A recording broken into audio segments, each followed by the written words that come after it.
We're preparing the beds in the veg garden today, and that's brought to you with the support of King Seed and Cobra Garden.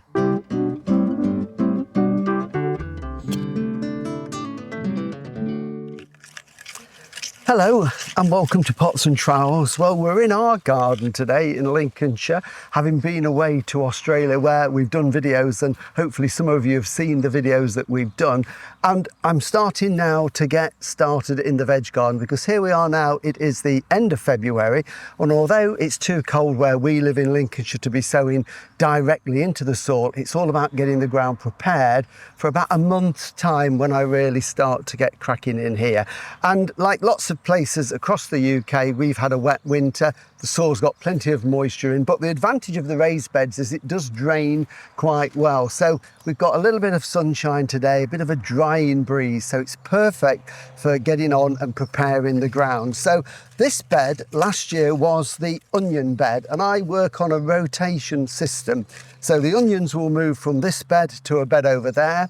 That was roots, that will go over to where the cabbages were last year, and then the cabbages and all the brassica family will be in this bed this year. In fact, I've already got some here under the cloches. These are spring cabbages that were sown last September, planted out in October, and then we'll be harvesting those again in about a month's time from now. So this bed is now going to be the cabbage bed. So what I'm doing is just chopping off the last bit of weed that's on there. We want to get rid of that. So there's nothing too bad on there. I've just lifted the last of the leeks this morning from here. So I've cleared this bed of all the onion crops. So they can go in there. So I don't dig these beds, but I can't claim to be a no-dig gardener because I do cultivate the soil a little bit. I do minimal cultivation or tickle cultivation. So now I've got rid of the weeds, what I tend to do is sometimes I do this from both sides, but because Jill's that side with the camera, I'm going to reach across. But if I work from both sides, it's really easy. So what I'm doing is using this little cultivator. Oh, look, the sun's come out. That's lovely. Nice and warm as well. Is just to break up the top 2 or 3 inches, because I find what happens is all the rain we've had, it can cap the surface of the soil. So by just pulling the cultivator through it like that, or you could use a small garden fork, I'm just breaking up that surface and doing that. And that is, at this time of the year, for my system, that is more than adequate. And what that will do is it will now allow the surface, because I've got a little bit of air into the top couple of inches, it will allow the surface to dry out so that when I want to create a seed bed in a month's time, it will be much easier to rake down. It's too cold. What I also do, and it's a good little tip, is if you're not sure when to sow, is I use a soil thermometer like this, and these are great. You just literally push them into the soil. The soil here at the moment is about 8 degrees, so too cold to sow. But once it goes up to sort of 10 degrees in a few weeks' time, that is the signal that we can start sowing. So I'm just going to push that into there.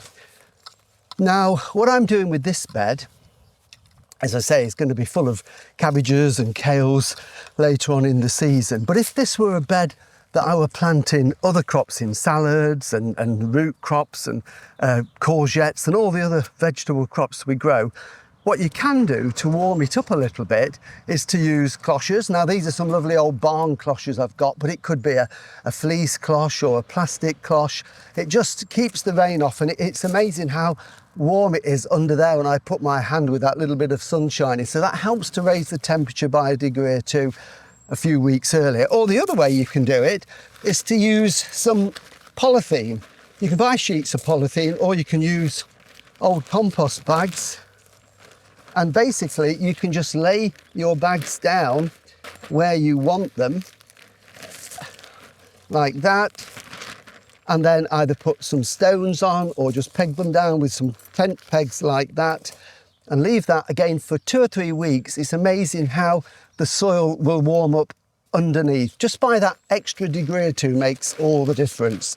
But I'm not going to do that, because what I am going to do with this bed is to put some lime on it, because cabbages and all the brassica beds love an alkaline soil, and our soil is naturally neutral. So yes, cabbages will grow fine in it, but you'll get even better ones if you can raise the pH above pH 7 to about 8.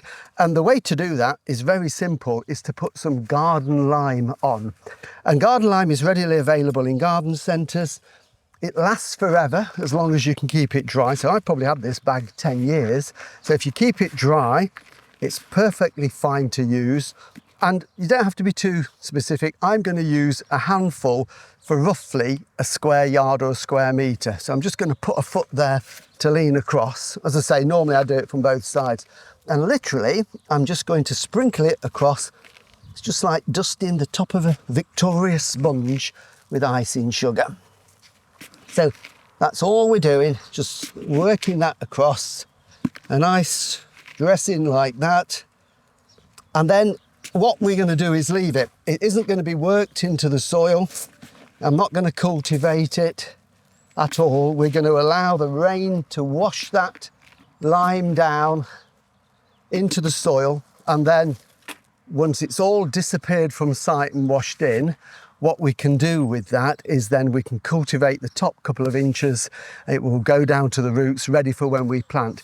And it not only gives you really strong growth of your cabbages, but if clubroot is a problem in your garden, the more you lime your cabbage plot, the more chance there is you won't get clubroot. So it's what the commercial farmers do in Lincolnshire. They lime and lime so that it creates that alkaline soil to try and deter clubroot, which loves an acid soil.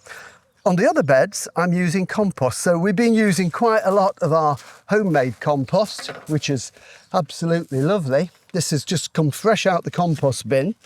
So this is going all over the place. You can see this is all last year's summer's garden waste. It's all rotted down there. You can still pick out little bits of it. That's a bit of courgette by the look of it. And this is going on some of the beds around the fruit bushes. I put it over the whole bed because our soil is naturally slightly clayey.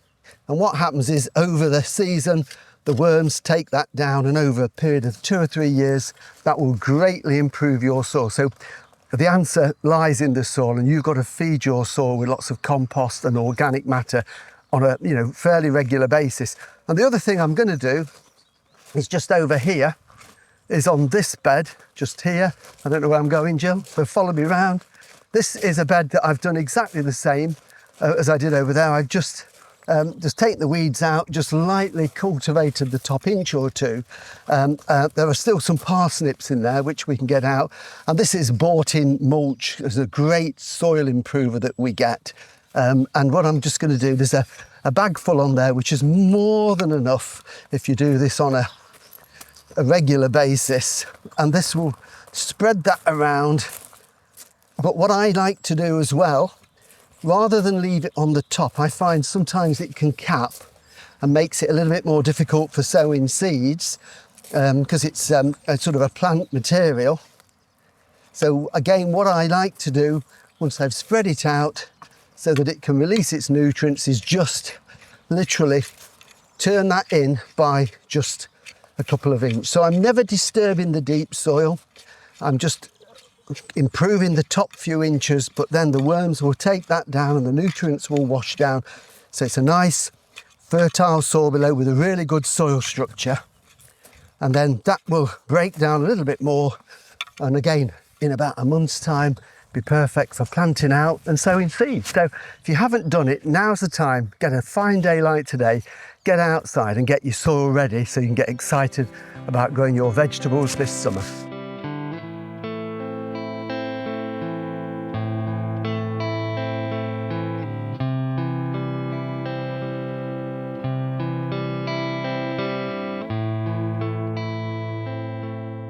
Well, thank you for watching Pots and Trowels. And remember, all of our weekly videos and podcasts can be found on the Pots and Trowels website or on YouTube, where you can subscribe for free. We'll be back again with you in the garden next week, so we'll see you then. Bye.